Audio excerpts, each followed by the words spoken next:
të shpëtojnë gjë fare. Çfarë pastër është ajo? Një sekond Niki. Çfarë do gërisha ti? Preshin. Gjell me lakër. Preshin, por gjell ndryshe.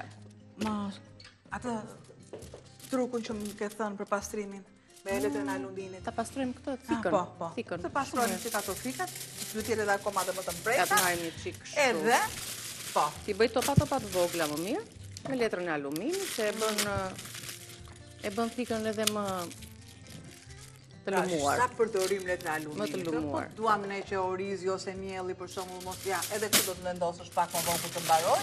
Ka letrën e aluminit të vendosim edhe tek produktet e thata që në kontakt të drejt për drejt me ushqimin e nxehtë nuk duhet të lëshon atë aluminë vetë ne nuk duam që të dëmtojmë. Fillimisht do vendosim letrën e pjekës, pastaj letrën e aluminit kur duam të pjekim tava apo gatimet të tjera. E kemi vënë në prizë këtë? Kemi vënë. Po kemi vënë në prizë. E ke haruar atë të se tham ta pastrojmë. Ka më ndryshe, që ka më moderne. Dale.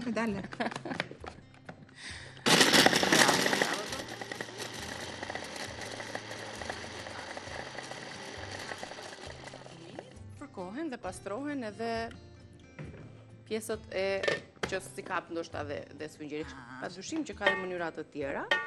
Do edhe një herë Albana kjo. Do mbushur dhe më shumë me letër aluminit. Atje dhe ta kuptoj unë avash.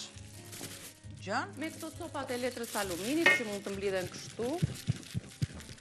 Me sodën, mos kalojmë te rërat e balta, se këto janë të më shkuar, apo këto që kemi në kuzhinë me pak sod, edhe me lëvozhgët kemi treguar për atë kohësh, me lëvozhgët e vezëve, cilat i thajmë dhe i grim o në griste. Është për pastrimin e? Po, pastrojmë çdo e në kuzhinë, se tiganët nga pjesa e poshtë me tepsit gjithashtu shkëlqejnë më shumë, me këto përbërës që janë fare të dëmshëm. Në kohën e tregut i bëni me një letër smerile dhe kjo letra aluminit luan rolin e letrës smerile për thikat. Shumë mirë. Ani, për qepën unë jam shumë në rregull. Tani ta shpëlaj pak unë nga copzat e letrës aluminit dhe të vazhdojmë.